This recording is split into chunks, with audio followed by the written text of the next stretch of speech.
Here, the dozer does it's a multifaceted tool. Summertime, when we're actually down to our white material, we use the dozer to rip a lot of our harder spots. We will have material that we can just dig straight from the ground, and we come into these areas that are somewhat sandy. So the dozer spends a lot of time prepping material. Just rip, and all for production. I'm not ripping and leaving. I'm ripping it, moving it, and loading it. So we were able to come down here and drop those things down and just start shaving that material off the top. Now, we had tried to do that before with our cutting edges, and we couldn't keep up. So immediately, here we are now. We're not dragging the ripper in the ground. We're just shoving material into a pile.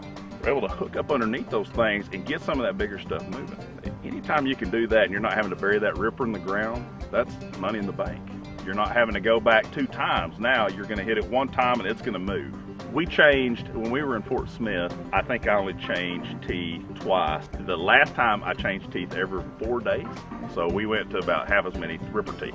In fuel alone, we've probably seen somewhere between 10 and 15% just over not having to drop the ripper in the ground.